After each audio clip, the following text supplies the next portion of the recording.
Now, is it hard to get you guys entirely on stage without being crowded?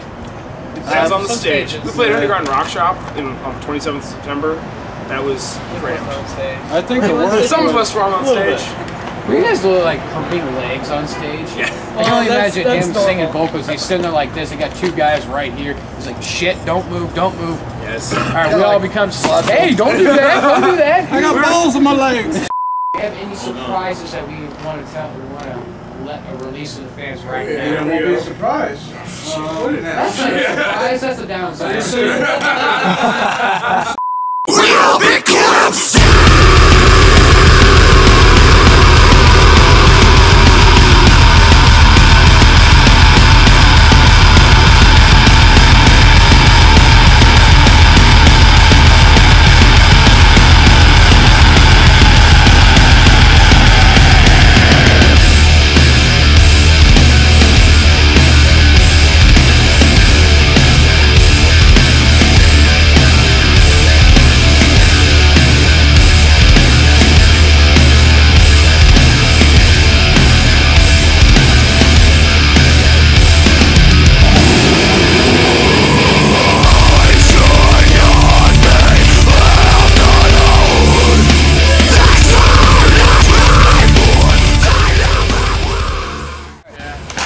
Here we go.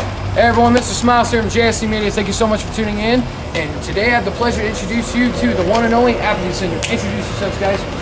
I'm Zach, I play drums. Adam Williams, play keyboard. Nick Stone, I do scratchy sound effects.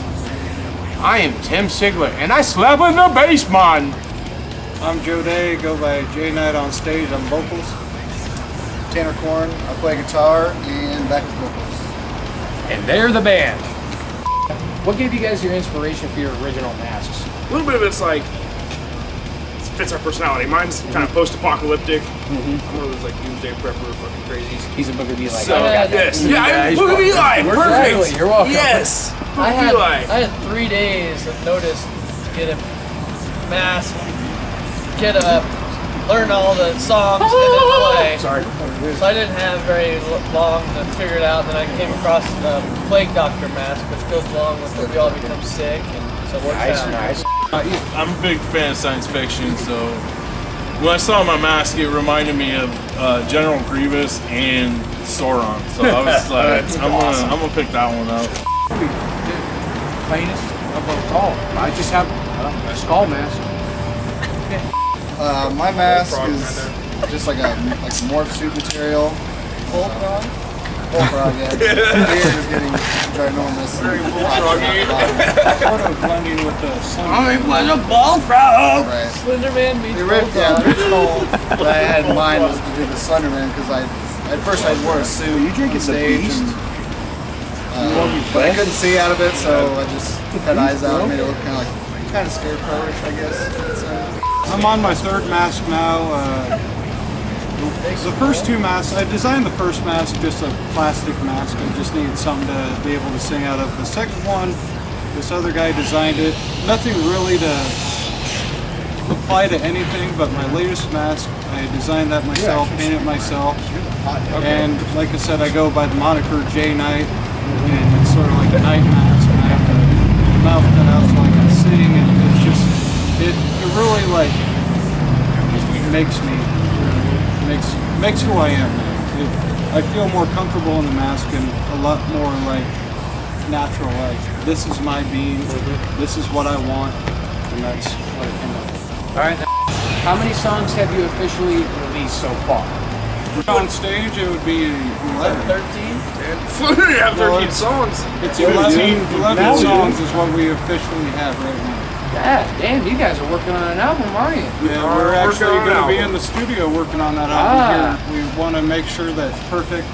We don't want to put out just throw shit on a fucking recording and be like, yeah, this is us. Here's our debut album. It sucked because we were young. We want to make sure that it's right for us. Yeah, like Zach was saying the other day, we want our fans to go back to it and say, solid album. That was a good album. If we get a fan on our third album, we'll go back and look at the first album and say, that was a good album. I enjoy listening to that. All right. And also, do we have any surprises that we want to tell? We want to Release the fans right now. Sets We're drinking up full cock whiskey. We're full of surprises. And Williams Painting, by the way, we got to promote Williams Painting. They are helping us out with that. Round of applause, round of applause. Yeah, Williams Painting is financing our album. We like playing our DR strings with our pick roll picks. Basically, the only way that you're going to see the surprises is you need to come to each show because we bring a surprise to every fucking show. Yep. Remember, you have to come to the show to see what they have to offer, and they have surprises. Who'd have thought? Buy tickets from me. But I think it's from Tanner and Nick. Specifically from him. He's such a sweetheart. Not me. I'm stepping up in the world. He just want to pull on the beers. It's like Nick, all he does is drink cold coffee. Yeah, I just pedal the whiskey and drink it. I think everyone has asked this, but you gotta ask because, you know, people live under rocks. What is your main inspirations for your particular group? Music or non-music? Both. Alright, non-music is hate. Just hate. Yep. I'm like the nicest person. Well, I'm not. I'm an asshole. But I'm not that big of an asshole in real life because, you know, I'm a hate out in the music. Like, it's a good outlet for hate. So, musically, Chris Adler and Matthew McDonough from Mudvayne are my top two drum influences. Sweetness, sweet. I'm more of a country guy, but I mean, Johnny Cash is a good influence on me. And I mean, Mudvayne, Mushroomhead, I like looking up to them guys. Mushroomhead in general, their stage presence is just ridiculous. So fun to watch. Musically, I've always been a big fan of like local music here in town. It was probably my biggest musical influences. Not musically, like I listen to a lot of like Bill Hicks and Art Bell. Podcasts. Huge podcast fan. Mediocre Show, Mythic Radio. Yep. Second Round podcast. Doc Metal Show. Hell yeah. Doc Metal. Non-musically, I'd have to say my brother, because if it wasn't for him, I wouldn't be listening to metal. If it wasn't for him, I would have never met this guy. Exactly. If it wasn't for Joe, I'd still be in my room playing guitar. Why are you pushing me? I don't An Xbox. Riffs. Working on my solo project, I guess. But yeah, probably playing. Playing Xbox. League of Legends. Yeah, guys. League of Legends. Musically, I have a wide range. There's not really anything that can. Black Label. Black Label, Dimebag. Let's see, when I was 15, I heard a Primus album, Pork Soda album, and I asked my brother-in-law what instrument that was, and he said it was bass. And then, like, right after that, I was like, "How many is he playing? 3?" And he said, "Nope, just 1." So I worked a full summer and bought myself a bass and a little amp, and taught myself how to play bass from a Primus album. And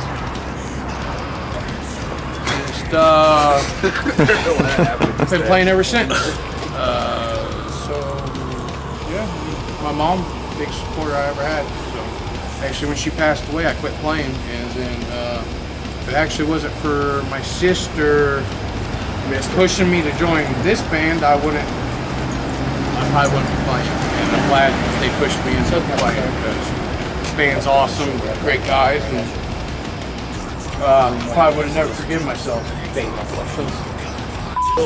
which way? Kill Switch Engage, Mudvayne. There's so many that really influences me. I mean, I've done this interview before, and I threw a bunch of people off. Linkin Park, the way that Chester could scream is amazing, and that's where I sort of derive my screams from. Is the way that he can pull that shit off. That's just amazing. Grinwire, way back in the day, Aaron Pelkey, he was a great friend of mine, and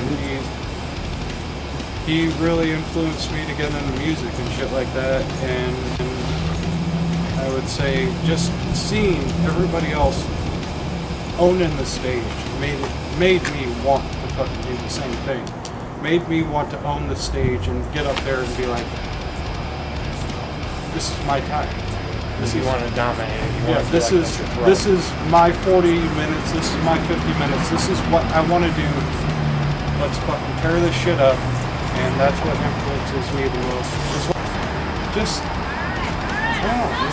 wanting to be up on stage after seeing all my favorite local bands that I followed throughout the years, always wanting to be up there, saying at some point I want to be up on that stage, and now I am up on that stage. I mean, there's too many to list, really, but as well as my family as well. My family is completely supportive of me. I mean, I grew up in my life fucking having people saying I couldn't do shit, I wouldn't be able to succeed, and whatever. You know what? That made me that drove me to want to do it even more. It's just a big fuck you to them, saying, hey, I'm doing this right now, while all you are sitting on your fucking couch saying, oh, well, that guy that I said couldn't do anything is now doing it. I'm still sitting on the couch. So you're the metaphorical little guy telling the big world to fuck off. Yep. You want to do what you want to do. Damn right. I'm gonna fucking... You know what? Can you hear the passion in that? Can you hear the passion in these guys? I love these guys. These guys are amazing. All right, everyone. That was Apathy Syndrome from Des Moines, Iowa. If you guys want to hear more from that, check the description below. And if there's anything you want to say to the fans right now before we go, say it right now. Get to a show, support local, smoke crack, fuck trannies, drink cold cock. Drink cold cock whiskey. DR strings. And Bush Light. And Pepsi. All right, like I said, if you want to hear more from them, check the description below. And you guys have a wonderful day. And just remember, smile, I'm watching. Your gates, so the singing of music's and so